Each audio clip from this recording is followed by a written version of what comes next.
ओम शांति। आज सोमवार है और हम सभी आज प्रकृति की गोद में बैठ कर के मुरली सुनेंगे। 16 जनवरी 2023 है। साकार मुरली है, सोमवार है। आप सभी को बहुत बहुत गुड मॉर्निंग। सुनते हैं बाबा की साकार मधुर महावाक्य। मीठे बच्चे, जितना जितना दूसरों को ज्ञान सुनाएंगे उतना तुम्हारी बुद्धि में ज्ञान रिफाइन होता जाएगा। इसलिए सर्विस जरूर करनी है। मीठे बच्चे, जितना जितना दूसरों को ज्ञान सुनाएंगे उतना तुम्हारी बुद्धि में ज्ञान रिफाइन होता जाएगा। इसलिए सर्विस जरूर करनी है। प्रश्न है, बाप के पास दो प्रकार के बच्चे कौन से हैं? उन दोनों में अंतर क्या है? क्या बोला होगा बाबा ने, ज़रा आप बताओ।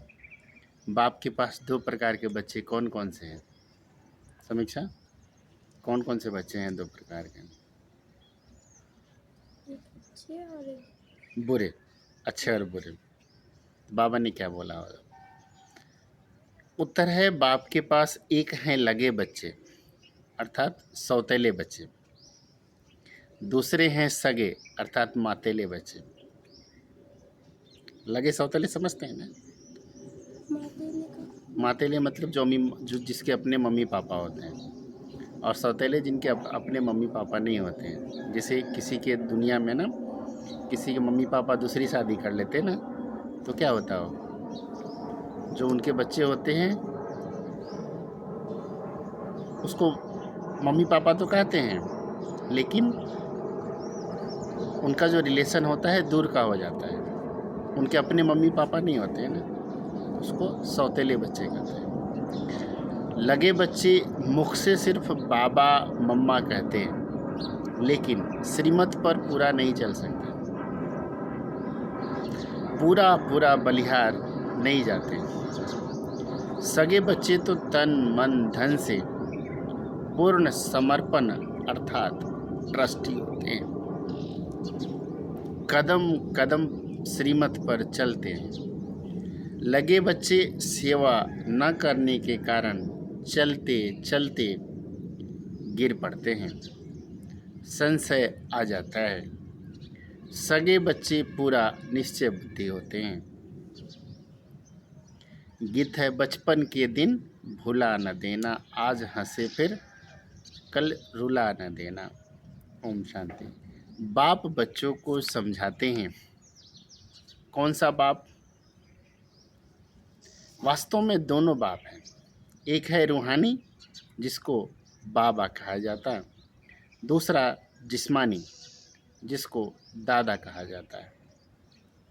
यह तो सभी सेंटर्स के बच्चे जानते हैं कि हम बाप दादा के बच्चे हैं। रूहानी बाप शिव है, वह है सभी आत्माओं का बाप, और ब्रह्मा दादा है सारे मनुष्य सिजरे का हेड। उनके तुम आकर बच्चे बने हो। उनमें भी कोई तो पक्के सगे हैं, कोई फिर लगे भी हैं। मम्मा बाबा तो दोनों ही कहते हैं ना, परंतु लगे बलि नहीं चढ़ सकते। बलि नहीं चढ़ सकते अर्थात संपूर्ण समर्पण नहीं हो सकते। बलि न चढ़ने वालों को इतनी ताकत नहीं मिल सकती है, अर्थात अपने बाप को तन मन धन का ट्रस्टी नहीं बना सकते। श्रेष्ठ बनने के लिए उनकी श्रीमत पर नहीं चल सकते।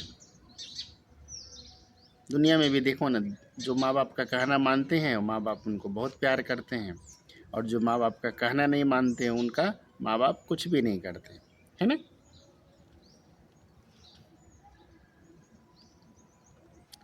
भल सगे भी हैं, परंतु उनको भी अभी पक्के नहीं कहेंगे। श्रेष्ठ बनने के लिए उनके श्रीमत पर नहीं चल सकते। सगे बच्चों को सूक्ष्म मदद मिलती है, परंतु वह भी बहुत थोड़े हैं। भले सगे हैं, परंतु उनको भी अभी पक्के नहीं कहेंगे। जब तक रिजल्ट नहीं निकली है, भल वहाँ रहते भी हैं, बहुत अच्छे हैं, सर्विस भी करते हैं, फिर गिर भी पड़ते हैं। यह है सारी बुद्धि योग की बात। बाबा को भूलना नहीं है। बाबा इस भारत को बच्चों की मदद से स्वर्ग बनाते हैं। गाया भी हुआ है शिव शक्ति सेना। हर एक को अपने से बात करनी है। बरोबर हम शिव बाबा के एडॉप्टेड चिल्ड्रेन हैं। बाप से हम स्वर्ग का वर्षा पा रहे हैं। द्वापर से लेकर हमने जो लौकिक बाप का वर्षा पाया है, वह नरक का ही पाया है। दुखी होते आए हैं। भक्ति मार्ग में तो है ही अंधश्रद्धा। जब से भक्ति शुरू हुई है, तब से जो जो वर्ष बीता, हम नीचे उतरते आए हैं। भक्ति भी पहले अव्यभिचारी थी। अव्यभिचारी भक्ति समझते हैं? एक होता है व्यभिचारी भक्ति, एक होता है अव्यभिचारी भक्ति। अर्थात व्यभिचारी अर्थात बहुतों की पूजा करना, जो भी दिल में आए, देवी देवता, पत्थर ठिक्कर भित्तर सबकी पूजा करना। और अव्यभिचारी अर्थात एक की पूजा करना। भक्ति भी पहले अव्यभिचारी थे, अर्थात एक की ही पूजा करते थे, और अब व्यभिचारी अर्थात अनेकों की पूजा करते हैं। उसके बदले अब अनेकों की पूजा करते आए हैं। अब यह सब बातें ऋषि मुनि साधु संत आदि नहीं जानते हैं कि भक्ति कब से शुरू होती है। शास्त्रों में भी हैं ब्रह्मा का दिन और ब्रह्मा की रात। भल ब्रह्मा सरस्वती ही लक्ष्मी नारायण बनते हैं, परंतु नाम ब्रह्मा का दिया है। ब्रह्मा के साथ बच्चे भी बहुत हैं। लक्ष्मी नारायण के बच्चे तो बहुत नहीं होंगे ना, उनके तो 2 ही बच्चे होंगे ना।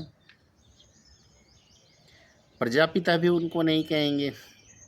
अब नई प्रजा बन रही है। नई प्रजा होती ही है ब्राह्मणों की। ब्राह्मण ही अपने को ईश्वरीय संतान समझते हैं।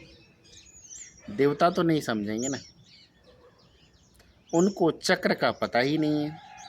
अभी तुम जानते हो हम शिव बाबा के बच्चे बने हैं। उन्होंने ही हमें 84 का चक्र समझाया है। उनकी मदद से हम भारत को फिर से दैवी राजस्थान बना रहे हैं। यह बड़ी समझ की बात है। किसको समझाने की भी हिम्मत चाहिए। तुम हो शिव शक्ति पांडव सेना। क्या हो तुम सभी? शिव शक्ति पांडव सेना। पंडे भी हो। पंडे अर्थात सबको रास्ता बताते हो। तुम्हारी बिगर रूहानी स्वीट होम का रास्ता कोई बता न सके। रूहानी स्वीट होम किसको बोलेंगे?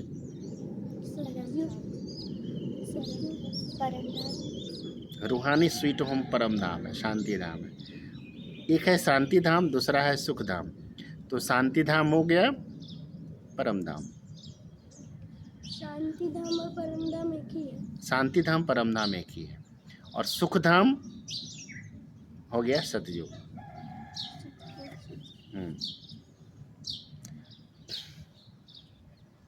तुम्हारे बिगर रूहानी स्वीट होम का रास्ता कोई बता न सके। वह पंडे लोग तो करके अमरनाथ पर कोई तीर्थ पर ले जाते हैं, तुम बीके तो एकदम सभी से दूर परम धाम ले जाते हो। दुनिया वाले कहाँ ले जाते हैं? केदारनाथ ले जाएंगे, अमरनाथ ले जाएंगे, अलग अलग तीर्थ स्थान पर घुमाएंगे। हम सब के बीच पक्षियाँ भी मुरली सुन रही है ना, पक्षियाँ भी मुरली सुन रही है ना। प्रकृति की गोद में बैठे हैं तो पक्षियाँ भी मुरली सुन रही हैं। तुम बीके तो एकदम सभी से दूर परम धाम ले जाते हो। वह जिस्मानी गाइड है, धक्के खिलाने वाले, तुम सभी को बाप के पास शांति धाम ले जाते हो। तो सदैव यह याद करना पड़े, हम भारत को फिर से दैवी राजस्थान बना रहे हैं। यह तो कोई भी मानेंगे ना। भारत का आदि सनातन देवी देवता धर्म था। हमारा कौन सा धर्म था वास्तव में? भारत का आदि सनातन देवी देवता धर्म था। भारत सतयुग में बेहद का दैवी पावन राजस्थान था। फिर पावन क्षत्रिय राजस्थान बना। क्षत्रिय राजस्थान किसको बोलेंगे? त्रेता को। फिर माया की प्रवेशता होने से आसुरी राजस्थान बन जाता है। यहाँ भी पहले राजा रानी राज्य करते थे, परंतु बिगर लाइट के ताज वाली राजाई चलती आई हैं। दैवी राजस्थान के बाद हुआ आसुरी पतित राजस्थान। आसुरी पतित राजस्थान का मतलब क्या हुआ? अभी दुनिया में भी तो राजस्थान है ना, तो उसको बाबा कह रहे आसुरी पतित राजस्थान।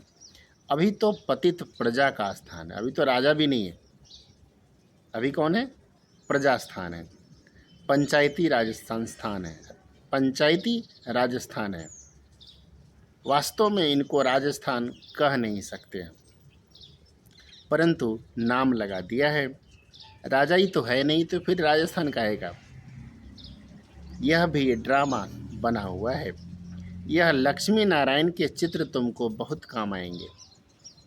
छोटेपन में राधे कृष्ण थे, फिर त्रेता में राम राज्य हुआ, फिर द्वापर में माया आ गई। यह तो बिल्कुल सहज बात है ना। भारत की हिस्ट्री ज्योग्राफी नटसेल में समझाते हैं। द्वापर में ही फिर पावन राजा रानी लक्ष्मी नारायण के मंदिर बने। देवताएं स्वयं तो वाम मार्ग में चले गए, पतित होने लग पड़े। फिर जो पावन देवताएं होकर गए हैं, उनके मंदिर बनाकर पूजा शुरू की है। पतित ही पावन को माथा टेकते हैं। जब तक ब्रिटिश गवर्नमेंट का राज्य था, समझते हैं ब्रिटिश गवर्नमेंट का राज्य ना, अंग्रेज जब हम भारत पे राज्य करते थे, तो बाबा कह रहे हैं कि जब तक ब्रिटिश गवर्नमेंट का राज्य था तो राजा रानी थे। जमींदार भी राजा रानी का लक़ब टाइटल ले लेते थे। जमींदार समझते हैं ना, जो जिनके पास बहुत ज़्यादा ज़मीन होती हैं उनको जमींदार कहा जाता है उस समय। अभी तो कोई ज़मींदार नहीं है, भल करके थोड़ा बहुत ज़मीन है तो उसको ज़मींदार भी नहीं बोलते। फिर गवर्नमेंट भी टैक्स लेने लगती है। पहले टैक्स कहाँ देते थे लोग? टैक्स समझते हैं ना, जो हम कमाई करते हैं ना, उसका कुछ परसेंटेज जो है ना गवर्नमेंट को देना पड़ता है, तो उसको टैक्स बोलते हैं। तो आज से 80-90 साल पहले टैक्स कहाँ देते थे? 1930 के पहले टैक्स था ही नहीं। टैक्स तो जो प्रजातंत्र हुआ है तब देना पड़ा है, क्योंकि प्रजातंत्र में लूट मची है। पर टैक्स क्यों लेते हैं? विकास के लिए लेते हैं ना। जो गवर्नमेंट विकास करती है ना, रोड बनाती है, स्ट्रीट लाइट लगाती है, अलग अलग जगह पे जो भी सुविधाएं देती हैं, उसके लिए फिर गवर्नमेंट पैसा लेती है। हमारी कमाई से ही हमसे पैसा लेती है। और फिर हमको ही मदद हैं? फिर हमको हमको ही मदद नहीं करती है, गरीबों को मदद करती है, सुविधाएं प्रदान करती है, सुरक्षा प्रदान करती हैं, और लाइट्स लगाती हैं, रोड्स बनाती हैं अलग अलग। अब जैसे देश की सुरक्षा भी करते हैं, तो देश की सुरक्षा भी में तो पैसा खर्चा होता है ना, तो वो कहाँ से लाएंगी गवर्नमेंट? तो उसके लिए टैक्स लगाती है हमारे ऊपर। तो बाबा भी वही समझा रहा है कि जब तक ब्रिटिश गवर्नमेंट का राज्य था तो राजा रानी थे, जमींदार भी राजा रानी का लक़ब टाइटल ले लेते थे। इससे उनका दरबार में मान होता था।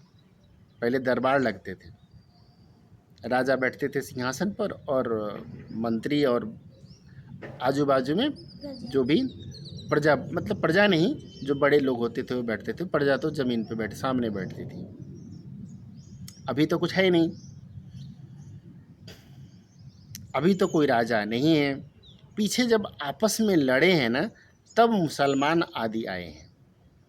जब लड़ने लगे हैं आपस में राजाई के लिए, तब बाद में मुसलमान आदि आए हैं।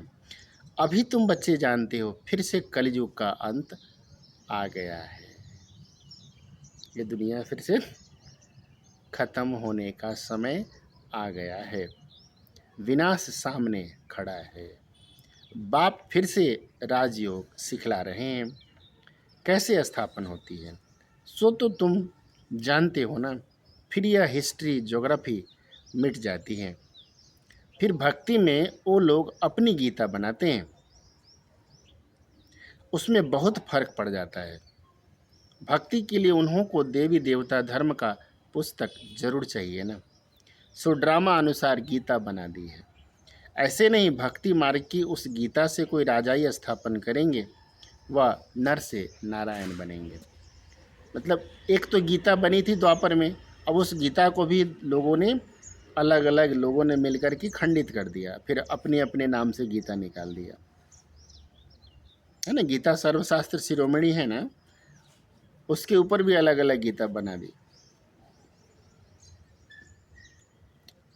ऐसे नहीं, भक्ति मार्ग की उस गीता से कोई राजाई स्थापन करेंगे, वह नर से नारायण बनेंगे, बिल्कुल नहीं। अब बाप समझाते हैं, तुम हो गुप्त सेना, तुम हो गुप्त सेना। बाबा भी गुप्त है, तुमको भी गुप्त योग बल से राजाई प्राप्त करा रहे हैं। बाहुबल से हद की राजाई मिलती है। बाहुबल समझते हैं ना? बाहुबल, जिसके पास बहुत ज्यादा शक्ति होती है। बाहुबल मतलब भुजाओं की शक्ति, बाहुबल है ना, जिसके पास बहुत ज़्यादा शक्ति होती है, जिसके पास बहुत ज़्यादा सेना होती हैं। अब जैसे है ना, देख रहे हैं ना दुनिया में कि लड़ाई चल रही है, रूस आक्रमण कर रहा है यूक्रेन पे, तो क्या है वो, बाहुबल की लड़ाई है ना। तो बाहुबल से हद की राजाई मिलती है, मतलब कुछ समय के लिए कुछ सीमित क्षेत्र में राजा तो बन सकते हैं, उस क्षेत्र का अधिकार तो अपने पास कर सकते हैं, लेकिन सदाकाल के लिए नहीं बन सकते। योग बल से बेहद की राजाई मिलती है। तुम बच्चों को दिल अंदर यह निश्चय है कि हम अभी भारत को वहीं दैवी राजस्थान बना रहे हैं। जो मेहनत करता है उसकी मेहनत छिपी नहीं रह सकती, विनाश तो होना ही है। गीता में भी यह बात है ना। पूछते हैं, इस समय की मेहनत अनुसार हमको भविष्य में क्या पद मिलेगा। यहाँ भी कोई शरीर छोड़ता है तो संकल्प चलेगा कि यह किस पद को प्राप्त करेगा, सो तो बाप ही जाने कि इसने किस प्रकार से तन मन धन की सेवा की है। बाबा को ही मालूम है ना सब बात, यह बच्चे नहीं जान सकते, बाप दादा जाने। बताया भी जा सकता है, इस प्रकार की सेवा तुमने की है। ज्ञान उठाया या नहीं, परंतु मदद तो बहुतों की है। जैसे मनुष्य दान करते हैं ना, दुनिया में दान करते हैं तो समझते हैं संस्था बहुत अच्छी है। अपने प्रजापिता ब्रह्मा कुमारी ईश्वरीय विश्वविद्यालय को दुनिया में भी बहुत लोग दान करते हैं, तो समझते हैं कि संस्था बहुत अच्छी है, अच्छा कार्य कर रही है, परंतु मेरे में पावन रहने की ताकत नहीं है। मैं यज्ञ को मदद करता हूँ तो उसका भी रिटर्न उनको मिल जाता है।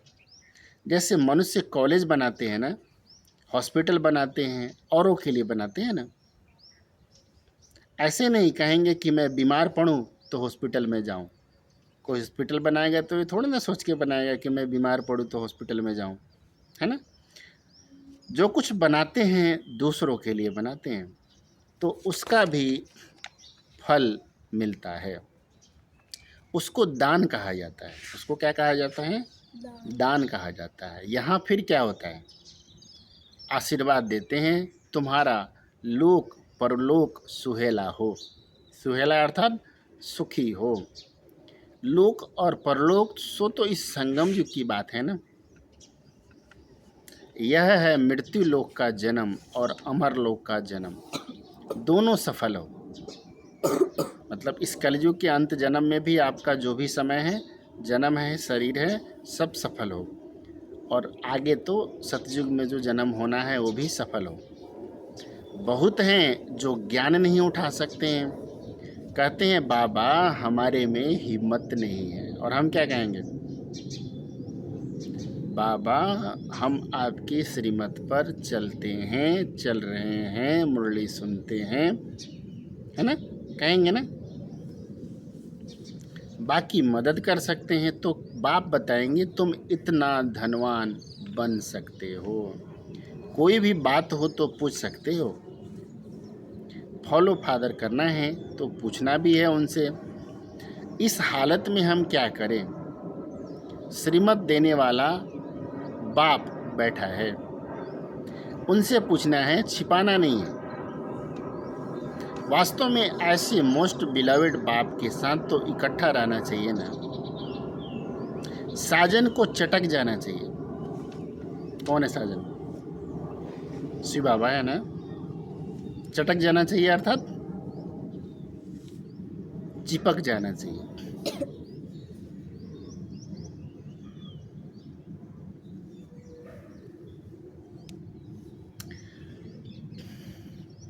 उनसे पूछना है, छिपाना नहीं है। हम इस हालत में क्या करें, श्रीमत देने वाला बाप बैठा है। कदम कदम श्रीमत पर न चले तो रोला पड़ जाएगा। बाबा कोई दूर थोड़े ही है, सम्मुख आकर पूछना चाहिए। ऐसे बाप दादा के पास घड़ी घड़ी आना चाहिए। वह है जिस्मानी, यह है रूहानी। इसमें चटकने की बात नहीं, यहाँ सबको बिठा नहीं देंगे। यह ऐसी चीज़ है, बस सामने बैठे ही रहें, सुनते ही रहें। जब बाबा आते थे ना साकार में, ब्रह्मा बाबा के तन में, तो जो सामने बैठते थे बच्चे ना, वो इतना रोमांच हो जाता था उनका मन कि वो रोमांचित होकर के चिल्लाने लग पड़ते थे, यही है बाबा, यही है बाबा। इतने रोमांचित हो जाते थे वो। साकार सामने भगवान बैठा हो तो कितना मन रोमांचित हो जाएगा, है ना। उनकी मत पर चलते ही रहे, परंतु बाबा कहेंगे यहाँ बैठ नहीं जाना है, गंगा नदी बनो, जाओ सर्विस करो। बच्चों का लव ऐसा होना चाहिए जैसे मस्ताना होता है, परंतु फिर सर्विस भी तो करनी है। निश्चय बुद्धि तो एकदम लटक पड़ते हैं। बच्चे लिखते हैं, फलाना बहुत अच्छा निश्चय बुद्धि है। मैं लिखता हूँ कुछ भी नहीं समझा है। बाबा के पास में बहनें आती थी पार्टियां लेकर के, तो बहनें कहती थी, बाबा इस भाई ने बहुत अच्छा समझा है। तो बाबा कहता है, तुम्हारी नज़र में समझा है, लेकिन मेरी नज़र में कुछ भी नहीं समझा है इसने, तो ये खाली हाँ जी करता है, समझा कुछ भी नहीं है। तो बाबा एकदम एक झटके में बोलते थे, इसने कुछ नहीं समझा है।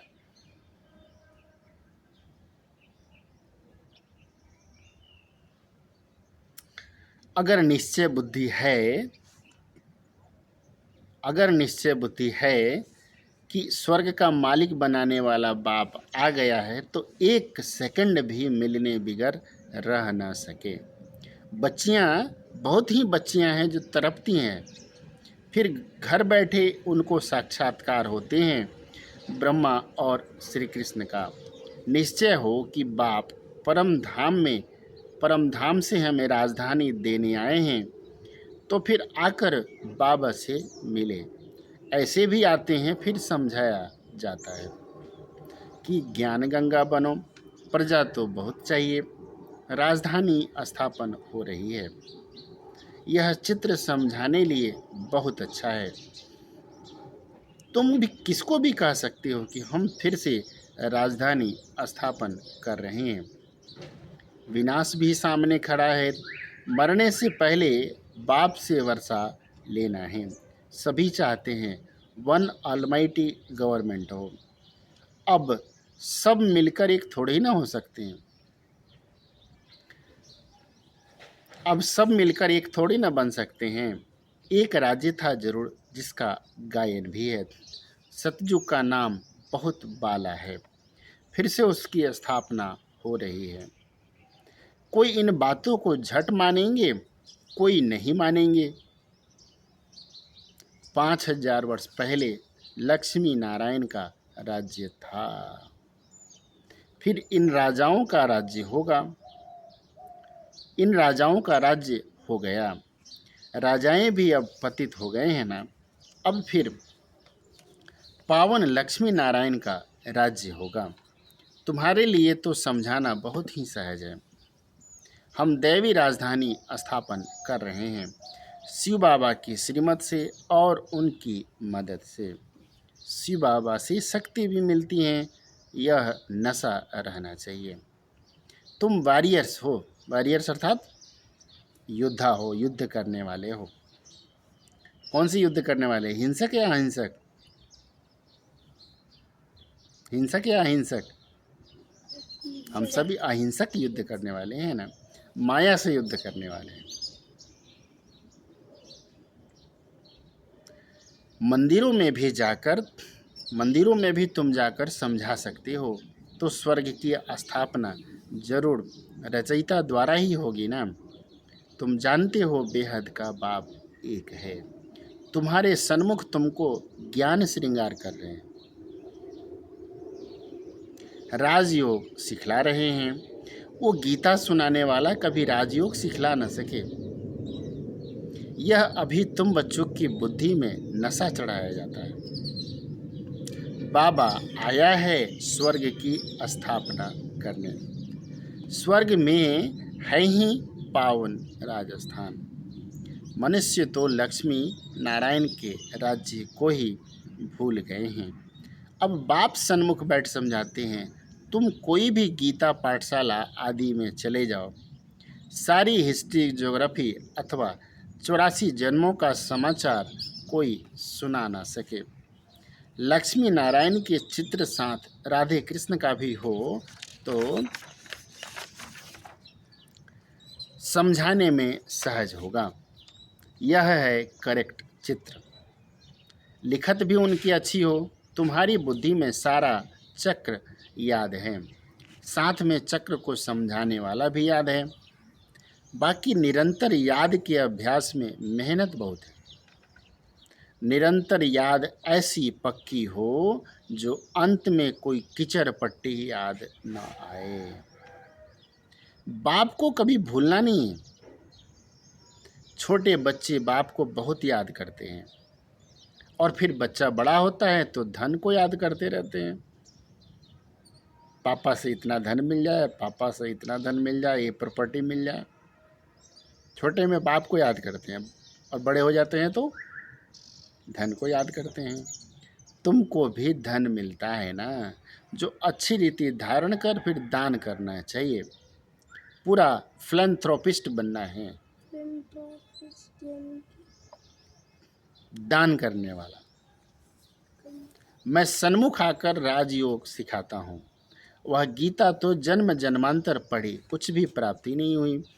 यहाँ तुमको नर से नारायण बनाने के लिए यह शिक्षा दे रहा हूँ। वह है भक्ति मार्ग। यहाँ भी कोटों में कोई निकलेगा जो तुम्हारे दैवी घराने का होगा। फिर ब्राह्मण बनने जरूर आएंगे, फिर चाहे राजा रानी बने चाहे प्रजा। उसमें भी कई तो सुनंती कथनती भागंती हो जाते हैं। जो बच्चा बन फिर फारकती दे देते हैं, उन पर बहुत बड़ा दंड हो जाता है, कड़ी सजा है।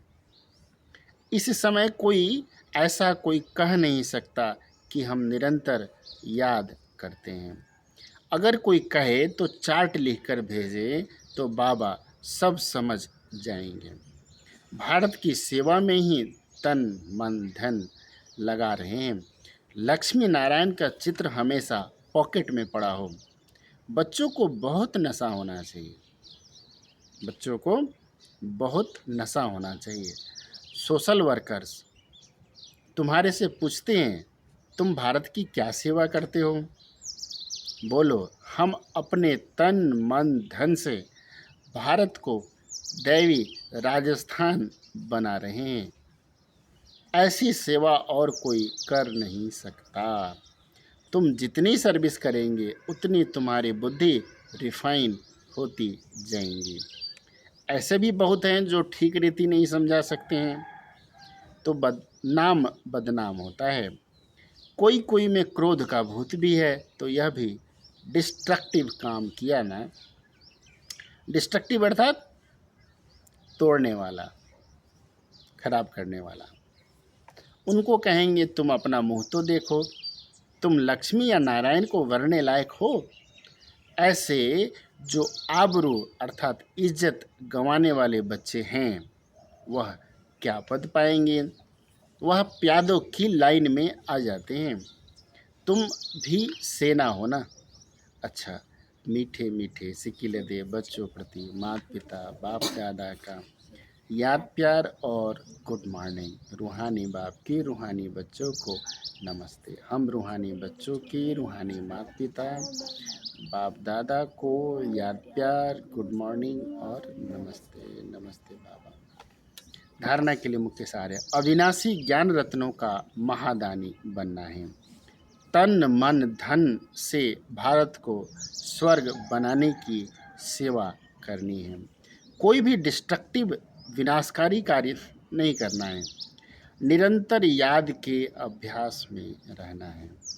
वरदान है, एक रस और निरंतर खुशी की अनुभूति द्वारा नंबर 1 लेने वाले अखूट खजाने से संपन्न भावा। एक रस और निरंतर खुशी की अनुभूति द्वारा नंबर 1 लेने वाले अखूट खजाने से संपन्न भवा। नंबर 1 में आने के लिए एक रस और निरंतर खुशी की अनुभूति करते रहो। किसी भी झमेले में नहीं जाओ। झमेले में जाने से खुशी का झूला ढीला हो जाता है, फिर तेज नहीं झूल सकते। इसलिए सदा और एक रस खुशी के झूले में झूलते रहो। बाप दादा द्वारा सभी बच्चों को अविनाशी अखूट और बेहद का खजाना मिलता है, तो सदा उन खजानों की प्राप्ति में एक रस और संपन्न रहो। संगम युग की विशेषता है अनुभव। इस युग की विशेषता का लाभ उठाओ। स्लोगन है, मनसा महादानी बनना है तो रूहानी स्थिति में सदा स्थित रहो। अच्छा, ओम शांति।